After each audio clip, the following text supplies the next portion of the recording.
आज हम BSc nursing third year के सब्जेक्ट मेडिकल सर्जिकल नर्सिंग के 8th unit nursing care of the elderly के बारे में डिस्कस करेंगे। आज की डिस्कशन टॉपिक होगा geriatric consideration in nursing.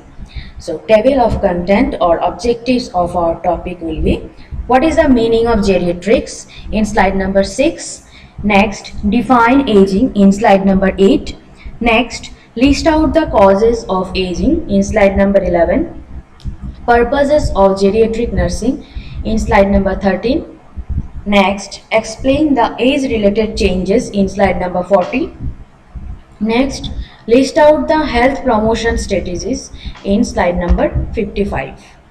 Let's see the meaning of geriatrics. Meaning of geriatrics.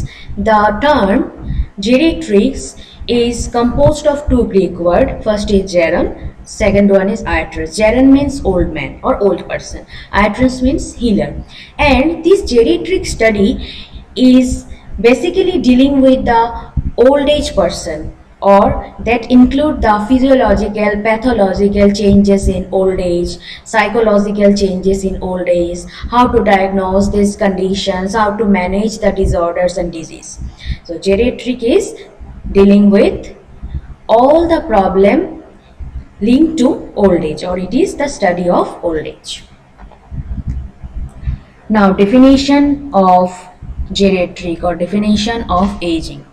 Aging can define as a progressive functional decline or a gradual deterioration of physiological function with age. So aging means decline or gradual deterioration of physiological, psychological function along with age. Aging is a continuous, a dynamic, complex process which starts from the birth and it ends with death. Aging developed due to the accumulation of changes due to cellular destruction or cellular damages. Though aging is a natural phenomena, but due to some reason aging can influence, like cellular damages, like DNA damage, like oxidative stress. These can influence the aging factors. Aging occur after the age 60 to 65 years, and in some cases aging can start just after 50 years also. Now definition of geriatric nursing. Geriatric nursing is a specialty that concerns itself with the provision of nursing services to geriatric or aged individual. So geriatric nursing is a special branch which is dealing with the provision of nursing services to geriatric and old age individual for solving the problem. Let's see the causes of aging.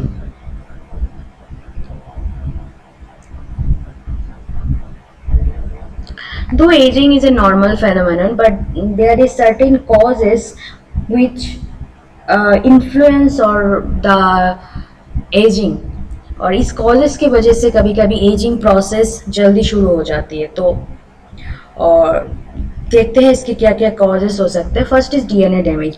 C DNA inside our cell is continuously being damage होते रहते हैं DNA, but हमारे cell में एक DNA repair mechanism होते हैं जिसको हम बोलते हैं in house DNA repair mechanism.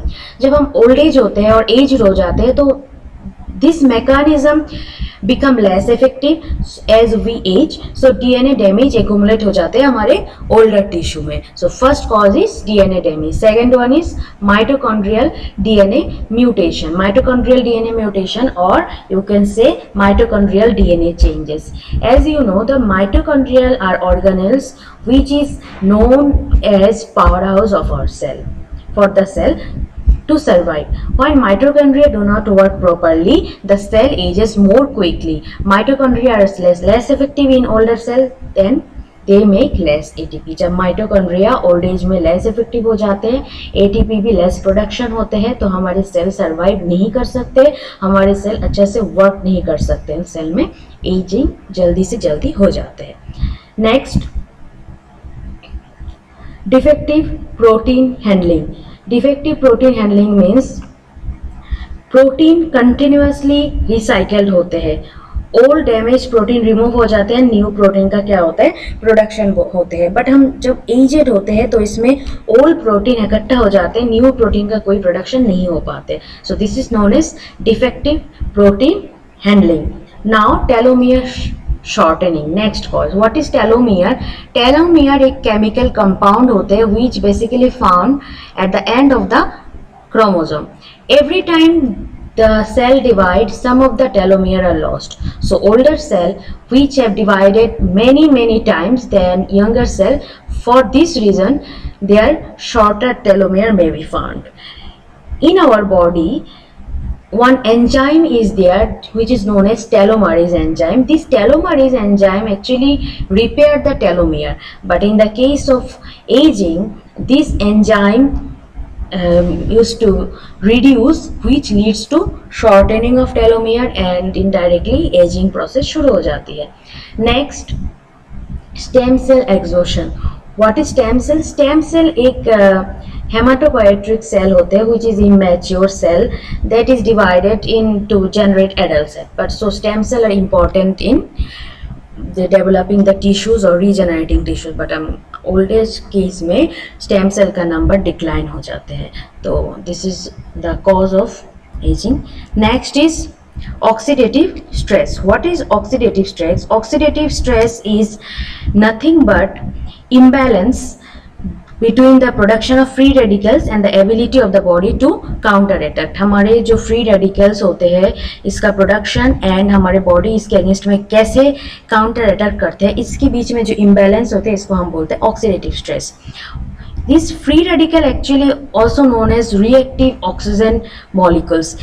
This is the unstable molecules. This unstable molecule can easily react with other molecules in a cell, and this reactive oxygen molecule in cell may cause damage to the DNA, RNA and protein, and these reactive oxygen molecules or free radical is the one cause of oxidative stress. अभी question आते हैं कि this free radical का production कैसे होते हैं?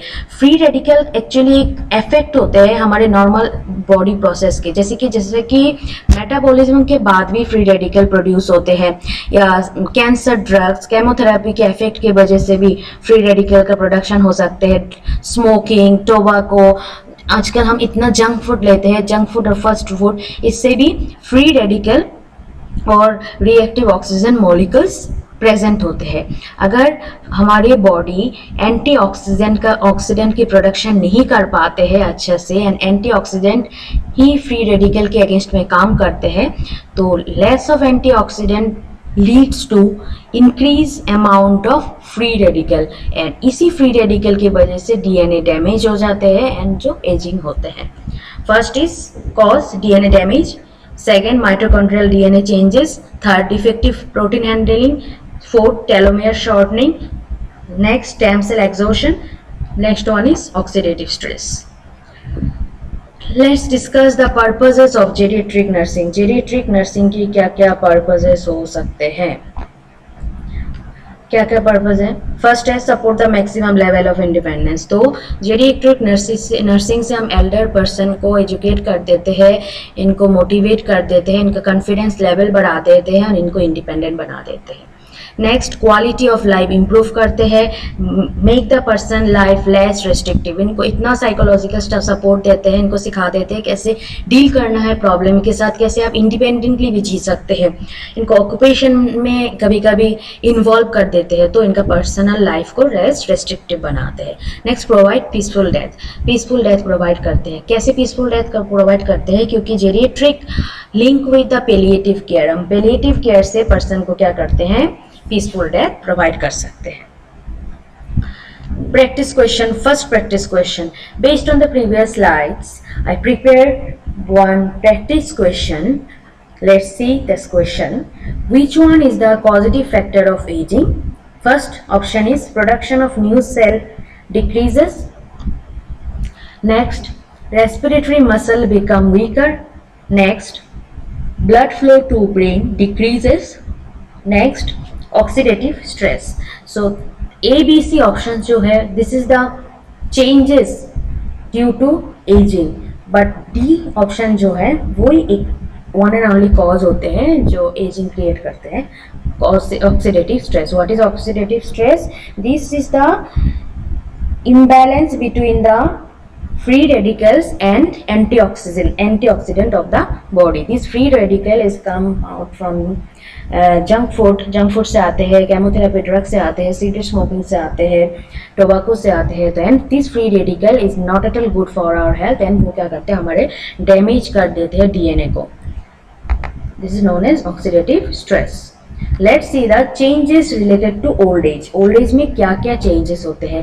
Here we will discuss the different body system changes. Discuss about different body system changes. First हम देखेंगे physical changes during aging. Physical changes means all the organs changes, body system changes. जैसे कि skin में क्या क्या changes हो सकते हैं, cardiovascular क्या changes हो सकते हैं, respiratory में, musculoskeletal में क्या क्या changes हो सकते हैं. Introduction. Most physical changes that occur with aging are gradual and take place over a long period of time. जितना भी physical changes होते हैं वो धीरे धीरे होते हैं, long time तक होते हैं. In addition, the rate and degree of changes varies among individual. Factors such as disease can increase the speed and degree of the changes. Lifestyle, nutrition, economic status, and social environment can also have effects. These changes include all body system changes. So the degree of changes or rate of changes will be depend on individuals, and there are certain factors like lifestyle factors, nutrition factors, economical status, stressful condition, social environment, family factor can also link with the physical changes. These changes include all the body system changes. Types of physical changes. First is integumentary skin changes, integumentary system changes. Integumentary means skin changes. As you know, skin does many things. It contains nerve receptor which help us to feel touch, pain and pressure, and it also control fluid and electrolyte balance, and it provide the protect us from external environment, maintain body temperature. So skin does so many things. Our skin has specially three main layers. It can be divided in epidermis, dermis and hypodermis or subcutaneous layer. जो epidermis होते हैं superficial layer which contains skin cell, pigment cell, protein, and this dermis is basically containing blood vessel, nerve, hair follicles and oil gland. The dermis provide nutrient to the epidermis, and inner layer or subcutaneous layer जिसमें रहते हैं fat, sweat gland, hair follicles. Each and every layer contain protein, connective tissues and collagen fibers in elastin fibers. So with aging के साथ साथ क्या changes होते हैं skin में, हमारे जो outer skin layer होते हैं epidermis वो thin हो जाते हैं, जिसकी वजह से रिस्क होते हैं इंजरी का, ज़्यादा से ज़्यादा रिस्क होते हैं. Next, production of new skin cell decrease होते हैं क्योंकि इसमें डिजेनरेटिव चेंजेस होते हैं. Different new skin cell like keratin cell, other cell का प्रोडक्शन डिक्रीज हो जाते हैं.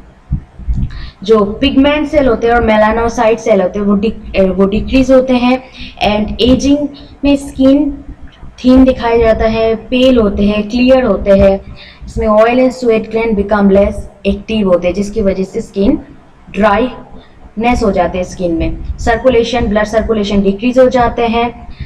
स्कल्प में हेयर जो होता है वो थीन होते हैं. Skin become less elastic and dry. Why less elastic? क्योंकि कोलाजन और इलास्टिन फाइबर जो होते हैं उसका अमाउंट बहुत कम हो जाता है. Itching is common because skin dry हो जाते हैं. स्किन में जो स्वेट ग्लैंड है, स्वेट ग्लैंड से ज़्यादा स्वेट प्रोडक्शन नहीं हो पाते हैं.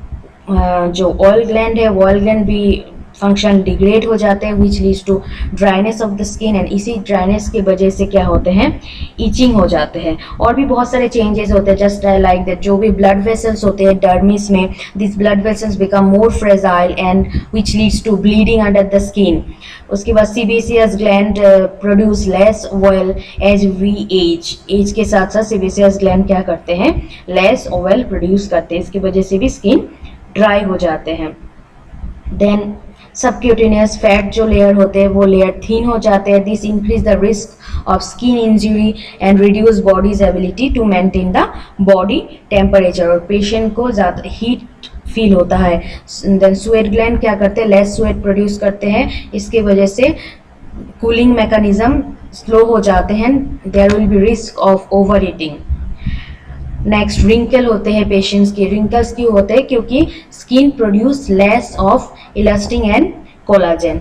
This less elastin and collagen की वजह से स्किन थीन हो जाते हैं, लेस रेजिस्टेंट हो जाते हैं डैमेज के लिए. And certain environmental exposure, toxin, dehydration, all these factors make our face more likely to develop wrinkles. and कभी कभी हमारे स्किन में, फेस में ए स्पॉट और ब्लैक स्पॉट, ब्राउनी स्पॉट दिखाई देते हैं. बिकॉज इसकी रीज़न है जो यूवी लाइट हमारे स्किन में एक्सपोज होते हैं एंड मेलानिन बिल्डअप बढ़ा देते हैं. एंड हाईली कंसंट्रेशन में मेलानिन डिफरेंट बॉडी पार्ट्स में प्रोड्यूस होते हैं which result in A spot. देख सकते हो nail become thick, tough and brittle, क्योंकि इसमें प्रोटीन कम हो रहा है. तो इसकी वजह से केराटिन प्रोटीन कम होने की वजह से नेल भी अपने आप थिक होना शुरू हो गया.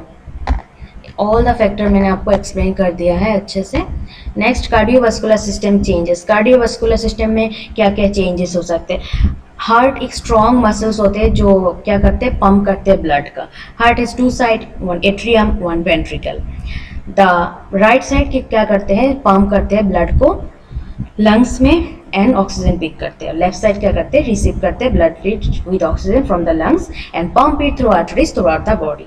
और हार्ट इलेक्ट्रिकल सिस्टम को भी रेगुलेट करते हैं. जब बट एजिंग के साथ साथ हमारे हार्ट में डिफरेंट चेंजेस आना शुरू हो जाते हैं. ब्लड वेसल्स में चेंजेस आते हैं. क्या क्या चेंजेस आ सकते हैं, जैसे कि हमारे हार्ट इतना बीट, जो our heart can beat as fast during physical activity और time of stress as it did when we are younger. एक हार्ट डिजीज होती है, इसके मेजर कॉज होते हैं हार्ट डिजीज का बिल्डअप ऑफ फैटी डिपॉजिट और प्लग, जिसको हम बोलते हैं आर्टेरियोस्क्लेरोसिस. इस आर्टेरियोस्क्लेरोसिस की वजह से हमारे आर्टरीज जो होते हैं हार्ड हो जाते हैं. हार्डनिंग ऑफ द आर्टरीज, इसकी हार्डनिंग से, स्टिफनेस से, ठीक होने से आर्टरी ब्लड प्रेशर बढ़ जाते हैं which is very common in age or in old age. Heart disease develop होते हैं.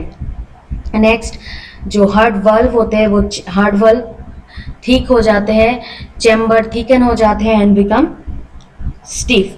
तो स्टिफ होने से लो अमाउंट ऑफ ब्लड ही उस एरिया में रह सकता है, ज़्यादा से ज़्यादा ब्लड होल्ड नहीं कर सकते हैं.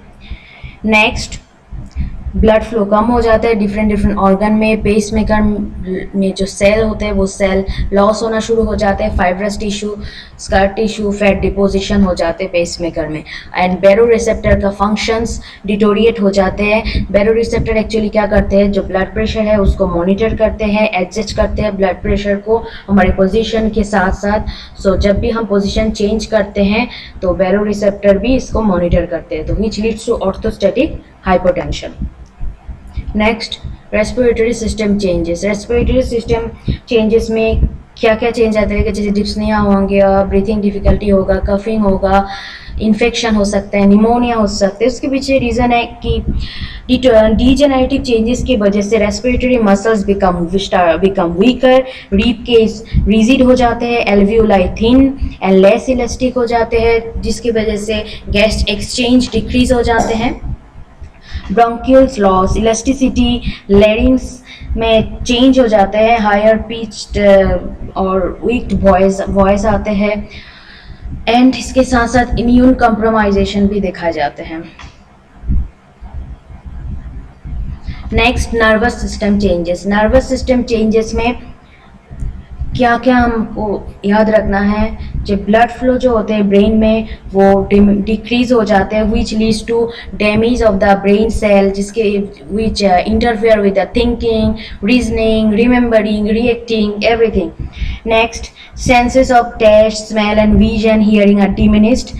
नर्व एंडिंग क्या होते हैं, इसमें लेस सेंसिटिव होते हैं, which leads to decrease ability to respond to pain. Nerve ending less sensitive होने की वजह से पेशेंट को पेन पता नहीं चलते हैं, अदर स्टिमुलस के बारे में भी इतना आइडिया नहीं होते हैं. And decrease in taste and smell, it's effect frequently affect the appetite. इसमें और भी होते हैं, विजन चेंज होते हैं, विजन चेंज की वजह से प्रेशन में प्रॉब्लम होते हैं, स्मॉल स्मॉल वर्ड्स को रीड करने में, seeing object at the distance में जो ऑब्जेक्ट है उसको नहीं देख पाते हैं, decrease in peripheral vision, decrease in night vision, increase sensitivity to light, clear, cataract and glaucoma भी इसमें कॉमन प्रॉब्लम होते हैं।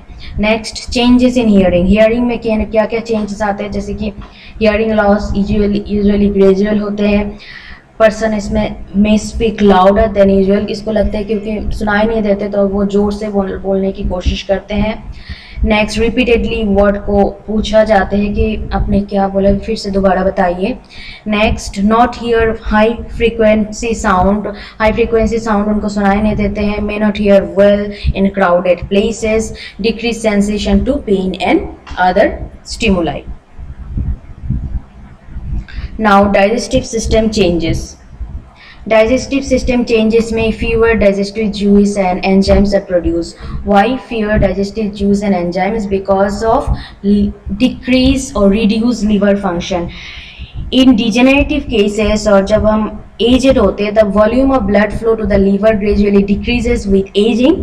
Such changes are related to decline in the blood flow in the liver and which leads to reduce the function of the liver cell. अगर liver का function नहीं हो पाएंगे तो digestive juices and enzyme का भी production नहीं होगा। अगर digestive juice and enzyme का production नहीं हो रहा है तो digestion rate भी कम हो जाएगा। इसमें dysphagia होते हैं पेशेंट्स के साथ। dysphagia होने के पीछे बहुत सारे reasons है, जैसे कि अगर nerve damage अगर हो रहा है या कोई tumor growth हो रहा है या any spinal cord injury, Parkinson disease की वजह से नर्व डैमेज होते हैं, this is the one cause. अगर इसोफेगस में स्ट्रिंचर हो गया, नैरोइंग हो गया, जिसकी वजह से larger piece of food trap हो रहा है इसोफेगस में, which also leads to dysphagia, this is the another cause of dysphagia. अगर sometimes blockage develop by food not being chewed properly, अगर खाना को अच्छे से च्यू नहीं किया जाते हैं तो फूड पार्टिकल ब्लॉक कर देते हैं, which also leads to dysphagia. Dysphagia क्यों हो सकते हैं? डिस्फेजिया हो सकते हैं अगर नर्व डैमेज हो रहा है, nerve damage may be due to stroke, due to brain और spinal cord injury, any Parkinson disease, muscular dystrophy, तो nerve damage. Second is narrowing of the oesophagus. Third one is blockage caused by food not being chewed properly. So dysphagia is the most common complaint. Teeth lost हो जाते हैं, peristaltic movement decrease हो जाते हैं, which leads to constipation, because अगर slow peristaltic movement होते हैं तो water get absorbed, more water get absorbed from food waste which can cause constipation. And बहुत सारे medication भी constipation create करते हैं। ओल्ड एज में अगर कोई नारकोटिक्स मेडिकेशन ले रहा है या calcium channel blocker, beta blocker, वो भी क्या करते हैं, कॉन्स्टिपेशन क्रिएट कराते हैं। इनएक्टिविटी, ओल्ड एज केस में कभी कभी इनएक्टिव हो जाते हैं person, so that's also lead to constipation. Now urinary system changes. Urinary system changes में जब as we get older the bladder change, bladder में बहुत सारे चेंजेस होते हैं। ब्लडर जैसे कि लेस स्ट्रेची हो जाते हैं and it can not hold as much as urine as before, and इसकी वजह से आपको बार बार वॉशरूम जाना पड़ सकते हैं। Then pelvic floor muscles, bladder wall may weaken, make it harder to empty the bladder fully and causing urine to leak. Bladder का जो muscles होते हैं, supporting structure होते हैं, वो weak हो जाते हैं, इसकी वजह से bladder empty करने में difficulty होते हैं, which leads to leakage of urine. अब इस इमेज में भी अच्छे से देख सकते हो, इसमें इन्फ्लेमेशन हो सकते हैं ब्लैडर में, सिस्टाइटिस जिसको हम बोलते हैं, इसमें प्रोस्टेट एनलार्जमेंट होते हैं। BPH is the most common symptoms for male. Bladder prolapse होते हैं बिकॉज इसके जो मसल्स एंड लिगामेंट्स होते हैं वो वीक हो जाते हैं, जिसकी वजह से होल्ड नहीं कर पाते ब्लैडर को, एंड ब्लैडर का एंड पेल्विक ऑर्गन्स के इन फीमेल प्रोलप्स होने का चांसेस है। किडनी का साइज डिक्रीज हो जाते हैं, सर्कुलेशन नहीं हो पाते किडनी में, नेफ्रॉन का कम होता है फिल्ट्रेशन, नेफ्रॉन का नंबर्स भी कम हो जाते हैं, जैसे कि अप्रोक्सीमेटली 1 मिलियन नेफ्रॉन होते हैं पर kidney, but in old as इसका नंबर्स बहुत ही ज़्यादा कम हो जाते हैं। ब्लैडर फंक्शन वीकन हो जाते हैं क्योंकि ब्लैडर अपने मैंने पहले बता दिया था ब्लैडर लेस स्ट्रेची हो जाते हैं, तो होल्ड करके यूरिन को होल्ड नहीं कर पाते हैं। जितना भी मसल्स होते हैं, pelvic floor muscle, all the ligaments and surrounding structure weak हो जाते हैं एंड ब्लैडर एम्प्टी करना बहुत ही डिफिकल्ट टास्क हो जाते हैं ओल्ड एज पर्सन के लिए। Next, endocrine system changes. Endocrine system changes में डिफरेंट चेंजेस होते हैं। इन सम ऑफ द केसेस कोई हार्मोन का प्रोडक्शन ज़्यादा होते हैं, कभी कभी हार्मोन के प्रोडक्शन भी कम भी होते हैं। हम देखते हैं थायराइड ग्लैंड का production, thyroid gland produce less thyroid hormone का प्रोडक्शन कम हो जाते हैं, जिसकी वजह से बेसल मेटाबॉलिक रेट भी ग्रेजुअली डिक्रीज हो जाते हैं। अगर बेसल मेटाबॉलिक रेट डिक्रीज हो रहा है तो हमारे बॉडी में फैट बढ़ेंगे एंड बॉडी टेम्परेचर रेगुलेट नहीं हो पाएगा, तो थायराइड हार्मोन डिक्रीज हो जाते हैं in old age which leads to decrease BMR and BMR कम होने की वजह से फैट बढ़ते हैं ओल्ड एज में। साथ में देखते हैं जो पैराथायरॉयड हार्मोन होते हैं, पैराथायरॉयड हार्मोन दूसरा साइड में बढ़ जाते हैं एजिंग के साथ साथ। थायराइड हार्मोन कम हो जाते हैं बट पैराथायरॉयड हार्मोन बढ़ते हैं। क्यों पैराथायरॉयड हार्मोन बढ़ते हैं? The reason is reduce dietary calcium intake and इसकी वजह से पैराथायरॉयड हार्मोन बढ़ रहा है। तो पैराथायरॉयड हार्मोन बढ़ने की वजह से फीमेल में और मेल में भी ऑस्टियोपोरोसिस होने का चांसेस है, क्योंकि पैराथायरॉयड हार्मोन क्या करते हैं, बोन से कैल्शियम को ब्लड में ले आते हैं, ब्लड कैल्शियम लेवल बढ़ा देते हैं। बोन में जो कैल्शियम लेवल होता है वो कम हो जाते हैं, इसकी वजह से बोन स्पॉन्जी हो जाते हैं एंड ऑस्टियोपोरोसिस डेवलप होते हैं। थायराइड हार्मोन प्रोडक्शन कम हो जाते हैं, पैराथायरॉयड हार्मोन की प्रोडक्शन बढ़ते हैं। और भी बहुत सारे हार्मोन जैसे कि ईस्ट्रोजन हार्मोन, टेस्टोस्टेरोन हार्मोन की प्रोडक्शन भी कम हो जाते हैं। एंड एजेड होने के साथ साथ ग्लूकोज मेटाबॉलिज्म में भी इफेक्ट होते हैं। ग्लूकोज का लेवल क्या हो जाते हैं, बढ़ जाते हैं बट जल्दी नॉर्मल पोजीशन में नहीं आता है। इसके पीछे रीज़न है हमारे जो सेलुलर इंसुलिन सेंसिटिविटी होता है वो धीरे धीरे ग्रेजुअली डिक्लाइन होना शुरू हो जाता है, which leads to increase glucose in the blood. Next, reproductive system changes. Reproductive system changes में फीमेल में मेनोपॉज के साथ साथ या मेनोपॉज के टाइम में डिफरेंट जेनाइटल ऑर्गन में चेंजेस होते हैं। जैसे कि हमारे जो टिश्यूज होते हैं, tissues of labia minora, clitoris and vagina thin हो जाते हैं। थीन होने की वजह से इसमें इरिटेशन होते हैं, ड्राइनेस होते हैं, इन्फेक्शन होने का चांसेस है, डिस्चार्ज होते हैं वेजाइना से एंड और मेनोपॉज के साथ हमारी यूटेरस, फेलोपियन ट्यूब और ओवरी स्मॉल हो जाते हैं with aging. Then there will be decrease in the amount of muscle and connective tissue, ligaments जो सपोर्ट करके रखते हैं हमारे bladder, uterus and vagina and rectum को। इसका सपोर्ट जो होता है वो वीक होना शुरू हो जाता है, इसके वजह से हमारे एफेक्टेड ऑर्गन जो है उसका प्रोलैप्स होते हैं। समटाइम्स पेल्विक फुलनेस फील होते हैं, इनकॉन्टिनेंस होते हैं, पेन होते हैं सेक्सुअल इंटरकोर्स के टाइम में। एंड ब्रेस्ट में क्या चेंजेस आते हैं, ब्रेस्ट में एडिपोज टिश्यू रिप्लेस हो जाते हैं फैट टिश्यू से एंड जिसकी वजह से ब्रेस्ट ड्रॉप डाउन होते जाते हैं नीचे की तरफ और फाइब्रस टिश्यू क्या हो जाते हैं, रिप्लेस होते हैं फैट से। नेक्स्ट, मेल में स्पर्म प्रोडक्शन डिक्रीज होता है, सेक्सुअल स्टिमुलेशन स्लो होता है, इरेक्टाइल डिसफंक्शन दिखाए जाते हैं, टेस्टिकुलर मस डिक्रीज हो जाते हैं, testosterone decrease gradually and seminal fluid become thinner and less in production. Practice question second. What is the causes of orthostatic hypotension during old age? The option is heart rate slow. Next, baroreceptor become less sensitive. Next, blood flow to brain decreases. Next is all of the above. तो इसका rational है baroreceptor become less sensitive. It is the only cause. हमने पहले भी देखा है कि causes में बैरोरिसेप्टर क्या करते हैं, मेंटेन करते हैं प्रेशर को अगेंस्ट द पोजीशन। तो इसमें बैरोरिसेप्टर लेस सेंसिटिव होने की वजह से ऑर्थोस्टैटिक हाइपोटेंशन दिखाई देते हैं। Now psychosocial changes of ageing. Introduction. Some individual cope with psychosocial changes and others experience extreme frustration and mental distress. Healthcare worker must be aware of these and changes, assess changes and stresses. Psychosocial changes means psychological changes हो सकते हैं old age में. आप देख सकते हो because आप देख सकते हो जितना भी ओल्ड एज पर्सन होते हैं वो लोग अकेले ही रह जाते हैं, उनके साथ कोई नहीं रहता रहने के लिए, या उनके पास जॉब भी नहीं आता है, तो सोशलाइजेशन होना भी उनके लिए पॉसिबल नहीं होता है. तो ड्यू टू दिस रीज़न और due to this changes, lots of changes, they are suffering from frustration, depression, साइकोसिस, mental distress, so many psychological symptom arise होते हैं. Types of psychosocial changes. First is confusion and disorientation. Confuse हो जाते हैं, क्या करना है क्या नहीं करना है उनको कुछ ही पता नहीं चलता है. डिसओरिएंटेड हो जाते हैं, टाइम प्लेस पर्सन के बारे में भी कभी कभी पता नहीं चलते उनको.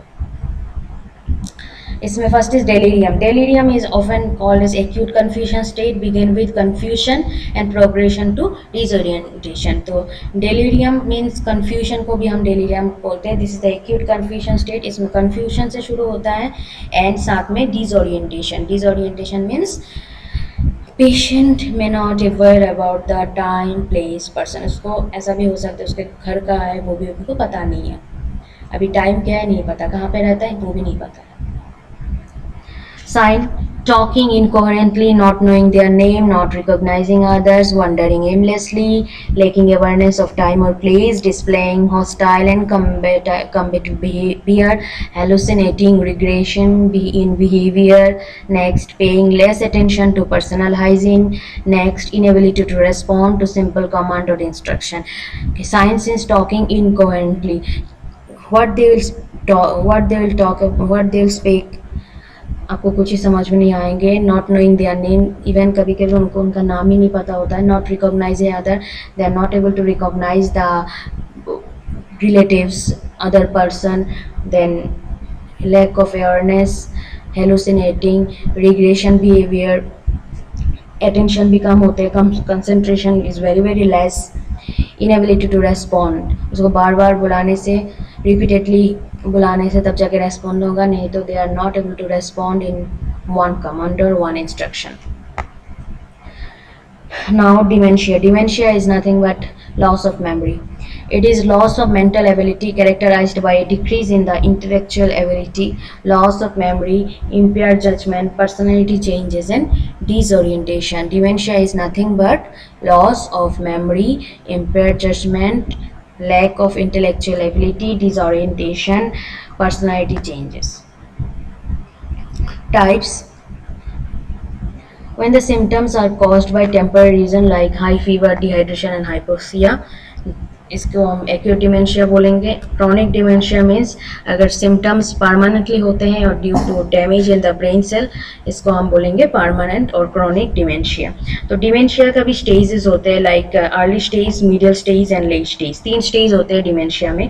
अर्ली स्टेज में मेमोरी लॉस होते हैं, mood and personal changes, personality changes हो रहा है, डिप्रेशन में जाएंगे, जजमेंट नहीं कर पाएंगे, कन्फ्यूजन होगा, confusion regarding time and place, inability to plan, वो सारे सिम्टम्स आएंगे अर्ली स्टेज में. मीडियल स्टेज में नाइट टाइम में रेस्टलेस हो जाएंगे, कभी कभी मिड नाइट में उठ जाएंगे, लैक ऑफ स्लीप, इंसोम्निया दिखाई देंगे, मूड स्विंग होगा, कभी खुश है कभी तो सैड है, sometimes they are happy, sometimes they are sad.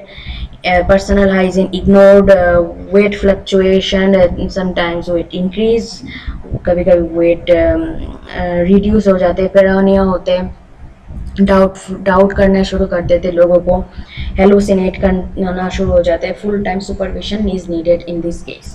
Next, late stage. Late stage is total disorientation, unable to communicate with words, loss control of bladder, disorient हो जाएंगे, टोटली कम्युनिकेशन नहीं कर पाएंगे, इग्नोर करना शुरू कर देंगे अदर बाकी पर्सनस को. They start developing seizures, conversion develop होंगे, लॉस वेट होंगे. इस केस में पेशेंट में expire also. So there are total 3 stages of dementia: early, middle and late stage. Alzheimer disease. Alzheimer disease is the form of dementia that cause progressive changes in the brain cell. इसकी वजह से brain cell become die or degenerate, eventually losing the memory and other important mental function. Now, cognitive aspect of the aging. This cognition is relating to conscious intellectual activity like thinking, reasoning and remembering. इसको हम बोलते हैं cognition. Cognition can be affected by many variables including sensory impairment, physiologic health, environment and psychosocial influences. This cognition or our conscious intellectual ability is depend on different variables: physiological health, our own health, our environmental variable, psychosocial variable, psychological status of the individual. Older adult may experience temporary changes in cognitive function when hospitalized or admitted in skilled nursing facilities, rehabilitation center or long-term care facility. These changes are related to difference in the environment or in medical therapy or alteration in the performance. Cognition में changes आते हैं अगर कोई बीमार हो जाते हैं hospital में रहते हैं तो इनको जो कैपेसिटी होते हैं थिंकिंग कैपेसिटी टेम्पररीली चेंज हो जाते हैं because due to the environmental structure medication effect की वजह से. Changes in intelligence. आपको पता है कि ओल्ड एज में अगर इंटेलिजेंस स्कोर देखा जाए तो it will be low score as compare to test score of younger adults. Learning and memory में भी अभी उनको मैनी फैक्टर्स अफेक्ट करते हैं जैसे कि older adult who have higher level of education, good sensory functions, good nutrition and jobs that require complex problem and solving skill continue to demonstrate intelligence, memory and capacity of learning. Continue learning, intelligence और memory को intake रखने के लिए older adult को हमेशा education के साथ रहना ज़रूरी है, नहीं तो उनका लर्निंग एंड मेमोरी भी डिमिनिश हो जाते हैं. Practice question 3. Delirium is often known as dementia, memory loss, acute confusion state and cognitive function. As you know, delirium is also known as acute confusion state. तो confusion से शुरू होते हैं and at last disorientation हो जाते हैं. Let's see the health promotion strategies. First, health promotion strategies for integumentary system changes. This is the first physical changes we have already studied. Mild soap. Advise the patient to use mild soap. Some bath oil they can also apply. Bath or shower once or twice a week. Brush करना है daily.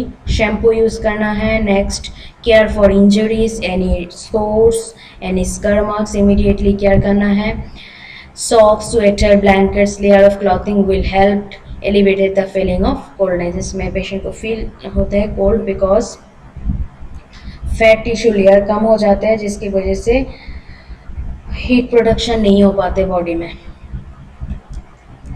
Next, health promotion strategies for cardiovascular system. Avoid habeas exercise.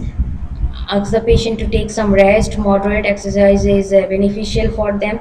Support stockings to prevent deep vein thrombosis. Do not wear tight pant. Tight pant use नहीं करना. Low salt intake. Decrease fat intake because already atherosclerosis होके रखते हैं patient में. Exercise is recommended by physician. Physician के order से exercise कर सकते हैं, especially वॉकिंग कर सकते हैं. Aerobic exercise is recommended for those person. Next, health promotion strategies for respiratory system changes. First is alternate activity with period of rest. Second, proper body alignment and positioning. Third, sleep in semi Fowler position. Use 2 or 3 pillows. Next, avoid polluted air.